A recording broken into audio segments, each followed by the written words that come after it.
The morning sun poured golden light across the glassy surface of Pine Ridge Lake. The kind of place where silence wasn't just peace, it was power. The cabin on the edge of the water stood tall, crafted from logs polished by time, surrounded by towering pines that whispered with every breeze. To most, it was just a secluded getaway, the kind of retreat where families escaped from the grind of city life. But to Marcus Hill, a 35-year-old black man who had worked his entire life to carve out a space where he finally belonged, this lake cabin was more than a property. It was legacy, it was sanctuary, and above all, it was his. Marcus had purchased the cabin a year ago, using not inherited wealth or connections, but the sweat of his own work as a successful tech consultant. His dream was simple, a quiet retreat where his younger sister could paint, where his mother could fish without judgment, and where he himself could sit by the fireplace in peace.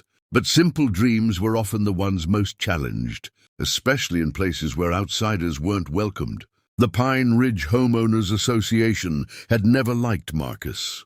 From the moment he bought the cabin, there were complaints about everything: the length of his dock, the shade of his shutters, the fact that his guests sometimes played jazz on the porch after dark. But behind every rule they cited, behind every cold letter slipped under his door, there was something unspoken, a truth Marcus could feel every time he looked into their eyes. They didn't want him there. Still, Marcus never raised his voice, never gave them the satisfaction of anger.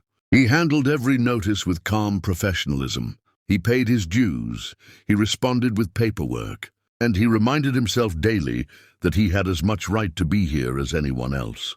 But on this morning, as he poured steaming coffee into 2 mugs and set them on the oak table in his cabin, he knew today was different. Today he wasn't alone. Across from him sat a man in a sharp navy suit, his presence commanding even in the rustic setting. His salt and pepper hair was combed neatly back, his expression calm but sharp-eyed, as though he could read the weight of every silence. This was Richard Collins, the Attorney General of the state, a man who held the power to decide not only on laws, but on the very balance of justice across communities. Few knew that Marcus had quietly built a relationship with him through a pro bono technology project that had helped the Attorney General's office modernize its systems. That small act had built respect between them, and today Collins had driven out himself to meet Marcus privately, to discuss a case involving housing discrimination that could reshape how HOAs operated in the state. The 2 men spoke quietly, their voices low and measured, but there was an undeniable energy in the room. Marcus outlined the evidence he had collected, not just against Pine Ridge HOA, but against similar associations across the county: documents, emails, voice recordings, patterns of selective enforcement that seemed to target people of color or families deemed undesirable. Collins listened intently, occasionally jotting notes in his leather-bound pad, occasionally nodding with a grim expression. "Marcus," Collins said after a long pause, "what you've uncovered here, this isn't just a community issue. This could be precedent. If we can build this case the right way, it could open the doors for thousands of people across this state who've been silenced by HOA abuse." Before Marcus could respond, a sharp knock shattered the calm. Then, without waiting for an answer, the cabin door flew open. 3 people stormed inside, 2 in police uniforms, one in a cream-colored business suit that radiated authority and entitlement. Behind them, a 4th figure stepped in, face tight with suppressed rage: Daniel Whitaker, president of the Pine Ridge HOA. The woman in white strode forward, her heels clicking against the polished wood floor. She held a clipboard like a weapon, and her finger shot forward, stabbing the air toward Marcus. Her voice was sharp enough to cut glass. "Marcus Hill, you are in violation of multiple HOA codes. You've been warned before, but enough is enough. You need to get out of this house." The 2 officers flanked her, their expressions unreadable, but their hands resting on their belts. The tension in the room thickened immediately. Marcus remained seated, his eyes steady, his hands calm on the table beside his untouched coffee mug.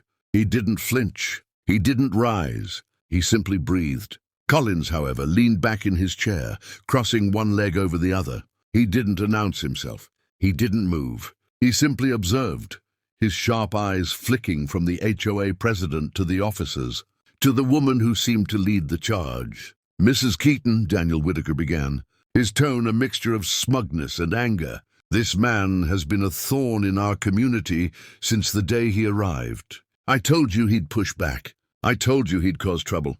The woman didn't acknowledge him. She kept her gaze locked on Marcus, her finger still pointing, as if trying to physically expel him from his own living room. "You've ignored notices. You've allowed unregistered guests. You've violated noise ordinances. And now, by refusing to comply with the eviction notice we sent, you are trespassing on property that I own," Marcus interrupted, his voice calm but firm. The room went silent for half a second. The officers glanced at each other. Even Daniel's mouth snapped shut. "I bought this cabin legally. Paid in full. Registered in my name with the county," Marcus continued. "You know it. And every single complaint you've filed against me has been answered, with evidence, on time." The woman's face reddened, but she didn't step back. Instead, she raised her chin higher. "This is a private community. We have standards. And you—" It was then that Collins finally spoke. His voice was low but resonant, carrying the weight of someone who was used to being heard. "Excuse me," he said, uncrossing his legs and leaning forward. "Who exactly are you to enter a private residence without permission and attempt to intimidate its owner?" The woman turned, startled. Daniel blanched. The officers' postures stiffened. For the first time, they noticed him, not just a man in a suit, but the man in a suit, the Attorney General of their state, sitting in Marcus Hill's cabin as if he had every right in the world to be there, which of course he did. The silence that followed was deafening. The woman opened her mouth, but no words came out. Daniel took a nervous step backward, his confidence unraveling. Collins didn't raise his voice. He didn't need to. "I suggest," he said evenly, "that you explain yourselves, now." The crack in their authority was instant. The officers shifted uneasily, suddenly aware that their presence here might not be as defensible as they'd been led to believe. Daniel's face grew pale, beads of sweat forming at his temples. Marcus sat back in his chair, calm as ever, his eyes never leaving the woman in white. For months he had endured their harassment. For months he had stood alone. But today was different, because today the truth had walked into his cabin wearing a navy suit and carrying the weight of the law. And for the first time, the HOA realized they weren't the ones in control. The silence in the cabin seemed to stretch forever, broken only by the faint crackle of the fireplace and the rhythmic ticking of the old grandfather clock in the corner. The air was thick, almost suffocating, as the HOA representatives, the officers, and Daniel Whitaker realized who exactly was seated across from Marcus Hill. Richard Collins, the state attorney general, didn't need to announce himself twice. His reputation preceded him. Every official in the state knew his name, his face, and the authority he wielded. He was a man who could dismantle careers with a single letter. A man whose word could ignite investigations that dragged secrets out into the harsh light of public scrutiny. The woman in white, Mrs. Keaton, cleared her throat and tried to recover her composure. Her voice wavered, though she attempted to hold her chin high. "We were simply following community guidelines, sir. This resident has repeatedly—" "Stop," Collins said firmly, his palm lifting slightly. The single word, delivered with crisp authority, silenced her like a gavel striking wood. "I don't want excuses. I want facts. Who authorized you to enter this property without a warrant or the owner's consent?" The officers exchanged a glance, clearly uncomfortable. Neither wanted to answer. Finally, Officer Hayes, the younger of the two, spoke up, his voice hesitant. "We were informed by the HOA president that this was a matter of community enforcement. We were told Mr. Hill was in violation and that he refused to vacate." "Community enforcement," Collins repeated, his eyebrows narrowing. He leaned forward slightly, his eyes drilling into Daniel Whitaker, who was already sweating. "Mr. Whitaker, I assume you're the one who gave them this interpretation of the law. Daniel swallowed hard, his hands twitching at his sides. We have our bylaws, Attorney General. They're legally binding. He signed them when he purchased the property. We have every right to... Legally binding? Collins cut him off with a sharp laugh that carried no humor. Your bylaws do not supersede state property law. They do not override the Constitution. And they certainly do not grant you or your association the authority to break into a man's home and attempt to evict him without due process. What you've done here is not enforcement. It's harassment, possibly trespassing. And given the racial patterns my office has already been investigating regarding your community's selective enforcement, I'd say we're treading dangerously close to something far uglier. The room froze at the word racial. Marcus felt his pulse quicken, but he remained still. He knew this was the moment he had been working toward, the moment the truth could no longer be ignored. Mrs. Keaton tried again, her voice shrill this time. This is outrageous. He doesn't belong here. This is a family community, a respectable place. We have standards. Collins's eyes snapped to her, and his voice turned to steel. Standards? Or prejudices? He rose slowly from his chair, his presence filling the room like a storm. I've seen your letters. I've read the complaints filed against Mr. Hill, every one of them dripping with coded language. Noise complaints when he had family barbecues. Violations for paint colors that were well within your own code. Selective enforcement against his guests, while others in the community held parties without consequence. And now, barging into his property with officers under false pretenses. Tell me, Mrs. Keaton, Mr. Whitaker, what exactly is the standard you're protecting? Because from where I'm standing, it looks a lot like discrimination. Daniel's face flushed crimson. He opened his mouth to protest, but Collins' raised hand silenced him again. The Attorney General turned his attention to the officers. You two, you've just been manipulated into a civil matter that has no standing in criminal law. This is not your jurisdiction. Do you understand the liability you've exposed your department to by acting outside of protocol? Officer Hayes looked down, guilt etched across his face. The older officer shifted uncomfortably. Sir, we were just following the report we were given. That excuse didn't work at Nuremberg, and it won't work here, Collins snapped. The sharpness of his tone cut the air like a blade. You are sworn to uphold the law, not the whims of an HOA president. If you ever allow yourselves to be used as pawns in this kind of harassment again, I'll make sure internal affairs tears your department apart. The officers stiffened, clearly realizing how deep in trouble they were. Marcus watched silently, his chest tight, but his spirit burning with quiet vindication. For months he had faced these people alone. For months he had been painted as the problem. But now, finally, the truth was being spoken by a man who had the power to act. Collins turned back to Marcus, and his voice softened slightly. Mr. Hill, on behalf of the state, I want to apologize for what you've endured here. And I want you to know you won't endure it alone anymore. My office will be opening an immediate investigation into the Pine Ridge HOA. Every file, every complaint, every dollar collected in dues will be scrutinized. And if we find evidence of systemic discrimination, and I strongly suspect we will dismantle this corrupt machine brick by brick. Marcus felt a lump rise in his throat, but he kept his composure. He nodded once firmly. Thank you.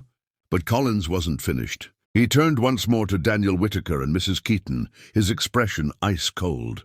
As for you two, I'd advise you to contact your lawyers, because when this investigation goes public, you'll be lucky if you can sit on a garden club board, let alone run a homeowners association. And when I'm done, the people you've silenced, bullied, and driven out of this community will finally have a voice. Mrs. Keaton's face twisted in fury, but she said nothing. Daniel's hands shook as he tried to muster a response, but no words came. The officers quietly shifted toward the door, suddenly eager to escape the room that had turned into a courtroom. The weight of justice filled the cabin like a second fire.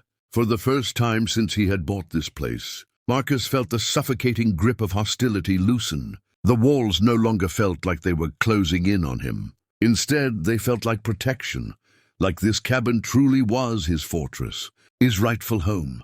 Collins gathered his notes, sliding them neatly into his briefcase. "Marcus, I'll be in touch tomorrow. We'll need formal statements, documentation, everything you've collected. But I promise you, this isn't the end. It's the beginning." As Collins headed toward the door, he paused and glanced back at the group of intruders. His final words struck like a hammer. "And let me be very clear. If any of you so much as set foot on this property again without lawful cause, I will personally see to it that you face criminal charges. Consider this your only warning." With that, he stepped outside, leaving stunned silence behind. Marcus rose from his chair, his eyes meeting Daniel's one last time. There was no gloating, no triumph in his gaze, only resolve. "You thought you could scare me out of what's mine," he said quietly. "But you just reminded me why I'm here. I'm not leaving. Not now, not ever." The HOA members stumbled out, their confidence shattered, their reputations hanging by a thread. Marcus stood on the porch. As the sun began to set over Pine Ridge Lake, the water glowing with hues of orange and gold, for the first time, the cabin didn't just feel like a retreat. It felt like a victory. He breathed deeply, the crisp evening air filling his lungs, and allowed himself a rare smile. The fight wasn't over. Collins' investigation would bring battles yet to come. But the tide had turned. Justice had finally stepped into the cabin, and nothing could ever be the same. And to those who might one day hear his story, to anyone who had ever felt silenced, cornered, or pushed out, Marcus knew the message was clear. Stand your ground, because truth has a way of finding its voice. The next morning, Pine Ridge Lake was no longer quiet. What had once been a secluded retreat, surrounded by whispering pines and the steady rhythm of water now, echoed with the hum of news vans, the buzz of drones circling overhead, and the sharp crack of reporters calling questions from the roadside. By dawn, word had leaked. The state attorney general himself had been caught in the middle of a late-night confrontation with the Pine Ridge Homeowners Association, and the centerpiece of it all was Marcus Hill, the man they had tried for months to drive away. Marcus stood on the porch of his cabin, coffee mug in hand, watching the frenzy from a distance. He had expected retaliation, maybe more letters, maybe more harassment. What he hadn't expected was for the story to explode across headlines overnight. Show harassment exposed at Lake. Community attorney general confronts discrimination in Pine Ridge. Black homeowner faces down HOA invasion. Every outlet had a variation of the story, and every one of them painted a picture of injustice, finally dragged into the light. But media attention was a double-edged sword. While many voices rallied to Marcus's side, others in the community bristled. Some neighbors came quietly to his porch, offering handshakes, baked goods, and whispered apologies for not speaking up sooner. But others glared from their driveways, muttered insults under their breath, and nailed hastily written signs onto their lawns. "Protect our HOA, no outsiders." Marcus wasn't surprised. Change always created cracks in the surface, and sometimes what spilled out wasn't pretty. Still, he kept his composure. He knew this wasn't about petty arguments anymore. It was about something bigger. By mid-morning, his phone rang. It was Richard Collins. "Marcus," the Attorney General said, his voice steady but urgent. "The governor's office wants answers. The story has gone statewide. We're opening formal proceedings. I'll need you in the city tomorrow to give testimony. We're moving fast on this." Marcus felt his stomach tighten, but his voice didn't waver. "I'll be there." The next day, the marble steps of the state courthouse gleamed under the midday sun as Marcus climbed them. Cameras flashed in rapid bursts, microphones thrust forward like spears. "Mr. Hill, how does it feel to have the Attorney General on your side? Do you think this case will change how HOAs operate statewide? Are you prepared for backlash?" Marcus kept his head high, answering only one question with calm certainty. "This isn't just my fight. It's about fairness for everyone who's ever been told they don't belong." Inside the courtroom, the atmosphere was electric. The chamber was packed. Lawyers, reporters, community members, even a few HOA representatives who looked pale and cornered. At the front sat a panel of judges, presiding over what had become more than a local dispute. This was a hearing that could set legal precedent. Collins sat at the prosecution's table, papers neatly stacked, his presence commanding. Beside him, Marcus sat quietly, hands folded, the weight of months of harassment pressing down but not breaking him. The defense attorneys for the Pine Ridge HOA tried to spin their story. They painted the association as misunderstood, their bylaws as necessary for preserving community values. They claimed Marcus had been combative, non-compliant, even aggressive. But every time they laid out an accusation, Collins was ready with evidence, letters, recordings, testimonies from other residents who had quietly suffered similar harassment. With each exhibit, the HOA's credibility crumbled. Then came Marcus's turn to speak. He stood slowly, adjusted his jacket, and walked to the witness stand. For a moment, he paused, looking out at the sea of faces, some supportive, some hostile, all waiting. Then he began. "I came to Pine Ridge because I wanted peace," Marcus said, his voice clear and steady. "I bought my cabin with my own hard-earned money. I followed every rule, paid every fee, respected every neighbor. But from the moment I arrived, I was treated like I didn't belong. I was written up for things my neighbors were never questioned about. I was harassed for gatherings that others held without consequence. I was told in 100 subtle ways that no matter what the paperwork said, this community wasn't meant for me." His words hung heavy in the air. He continued, "This isn't just about me. It's about every person who's ever been told they don't fit a box someone else designed. It's about every family who left quietly because they didn't have the resources to fight. I stayed because I knew walking away would mean letting them win. And I believe that if the law means anything, it has to mean that all of us, no matter the color of our skin or the background we come from, have the right to live without fear in our own homes." When Marcus finished, the room was silent. Even the clicking of cameras stopped for a moment, as if the weight of his words demanded stillness. Then Collins stood, his expression proud, and rested a hand briefly on Marcus's shoulder as he passed. The judges conferred in hushed tones. Though the case would take weeks to fully resolve, their preliminary ruling was clear. The HOA's actions had crossed lines of legality. Formal charges of harassment, discrimination, and unlawful entry would proceed. For the first time in state history, an HOA was being held accountable not just for financial mismanagement, but for systemic prejudice. As the gavel struck, reporters scrambled to send updates. Outside, crowds gathered, some chanting in support, others jeering in defiance. Marcus exited the courthouse with cameras flashing, but he no longer felt like just a man defending his cabin. He felt like a symbol of resistance, a voice for those who had been silenced. That night, back at the lake, Marcus sat by the fireplace, the crackle of flames filling the silence. He thought of his mother, who had always told him to stand tall even when the world tried to bend him. He thought of his sister, painting by the lake without fear. He thought of every face in the courtroom, every whisper of change in the air. The battle wasn't over, but the tide had shifted. A knock came at the door. Marcus opened it to find 3 of his neighbors, the older couple and a young man standing awkwardly with homemade pies and nervous smiles. "We should have stood up sooner," the older man admitted. "But we're standing with you now." Marcus smiled. "Welcome them in, and for the first time, the cabin felt less like a fortress and more like a beacon.